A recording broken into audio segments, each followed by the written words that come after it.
Chapter 2 starts with another interview of Kenshin. By now, all of Iwase's classmates heard of his humiliating one-punch defeat. His reputation is now in the gutter and Kenshin seems like a clear hero to everyone. All of the classmates assume Aoba's cheek bruise is from Iwase, not knowing Kenshin is responsible for that. While Iwase sits and gloats, Aoba invites him to go behind the gym where Iwase used to beat him. Iwase is dumbfounded, wondering why Aoba is even talking to him. To avoid the suspicious eyes of his classmates, he invites Aoba to the roof instead to talk this out. On the roof, Aoba asks Iwase to teach him how to punch Kenshin. After Aoba explains to Iwase that he never liked Kenshin, that he tried to hit Kenshin and that's how he got the bruise, Iwase sits dumbfounded. Aoba notices his reluctance and, in a try to convince Iwase, starts to dissect his character. He points out that Iwase only bullied him because of his jealousy towards Kenshin. This was his way of lashing out. Iwase gets riled up and tries to catch Aoba, but Aoba dodges swiftly.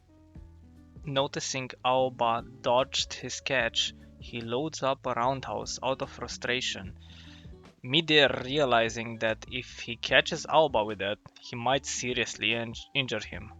But Aoba dodges that hit as well. Turns out, Aoba took notes of every hit he ever took from Iwase and noticed a big portion of his telegraphs. For those not into combat sports, telegraphing is where you load up a shot. It's not a big deal usually and can even be used in a feint, but a naked telegraph shot can result in you getting knocked out. One famous example of this is Jose Aldo versus McGregor. McGregor saw Aldo's habit of loading up and took advantage of this. Back to our manga. Aoba pleads with Iwase to teach him. He insists that their distaste for Kenshin makes them more like friends than anything, and he's not even resenting him for all the bullying. Chapter 2 ends with Aoba telling Iwase of his goal to punch Kenshin in the face. Chapter 3 follows up with Aoba and Iwase spending some time in the arcade. Iwase delays going with Aoba to the gym because he himself skipped it for a while. Outside the arcade, a group of bikers are particularly noisy, and Aoba does not hesitate to point it out loud. After one of them kicks Aoba, Iwase's instinct instantly kicks in and he starts to think of a way out, but Aoba is determined not to run away. This determination comes from a pretty powerful realization. He realized he was always sheltered, and to achieve his goal, he has to grow bold and give up on this comfy protection. He has to stop being afraid. He has to fight. Iwase chuckles at the realization that Aoba definitely has a screw loose. After the decision was made to stand their ground, a biker launches forward and grabs Iwase's collar. Iwase gloats as the biker made things incredibly easy by closing the distance and wanting to grapple. With the experience on his side, Iwase grabs the biker's hand and shows us a joint lock, what looks to be a beautiful improvised standing Americana. After roundhousing the biker in the helmet, he finally decides to bring Aoba to the gym. Before the chapter ends, we catch a glimpse of Iwase's coach, and we are left thinking of what kind of person he might be. Chapter 4 starts with Iwase and Aoba on their way to Shark's gym. They pass by Kenshin's gym. It looks to be a standard MMA gym, but Shark's gym is about 10 minutes away from here. Iwase's gym is definitely different from Kenshin's. First of all, there is no one here besides the drunk guy. And the drunk guy is apparently the coach. Sketchy for now, but that's not all, as the coach reveals that he drove all the students away by going too hard on them. The coach, Tokiwa, is taking MMA seriously, and apparently that was the reason he worked hard on his students. They claim they wanted to go pro, and he does not like half-assed effort guys like this, who lack conviction. After greeting Alba, he instantly realizes that this kid might be a potential client and jumps on the opportunity.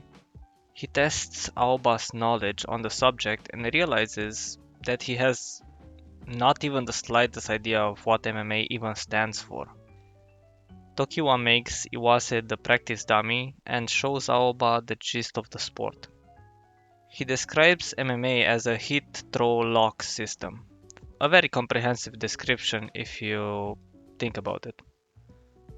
All goes smoothly until they need to sign a waiver and contract, and Tokiwa asks Aoba why does he want to join the MMA gym. Aoba responds truthfully and says that he wants to punch Kenshin in the face. This is where Tokiwa gets pissed, thinking Aoba is just another dude who talks big but lacks conviction. Tokiwa repeats the same mistakes he did with the previous students and provokes Aoba to a spar to test him. Chapter 4 ends with Iwase dreading the outcome and Aoba not knowing what he is getting into. Chapter 5 starts with Iwase scolding his teacher, but he is swiftly interrupted by Aoba, who accepts the spar. Aoba is determined to share the same world as Kenshin.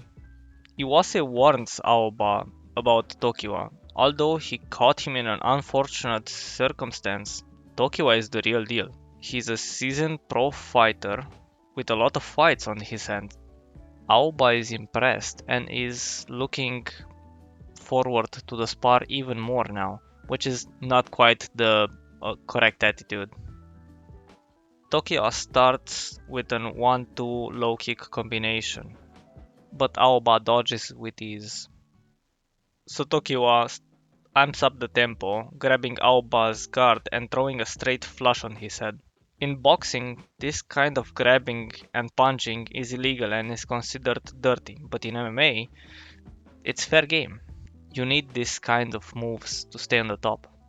Aoba backs up, showing his lack of experience, and he's taken down with a knee drag and a single leg takedown. With Tokiwa in mount position, Aoba sits idle and waits for the ground and pound. MMA is a bit unlike conventional sports. In MMA, every style is used to dismantle and crush the opponent, be there striking, grappling, chokes, and joint locks. Everything goes. Even Tokiwa admits you have to have a screw loose to do MMA. Even in the bottom position, Aoba does not give up. He's looking for an opening. When Tokiwa stops to take a breath, because, he was drunk, Aoba seizes the moment and sprawls up, but he unfortunately gives the back. Sensing Tokiwa's pressure, he rotates backwards and tries to throw the karate straight Kenshin taught him. Tokiwa, however, dodges the telegraph straight and chokes him out with a head and arm choke on top position. The chapter ends with Tokiwa admiring Aoba's resolve. Maybe there still is hope for this kid. I'm thinking of making this a series. Let me know in the comments if you would be interested.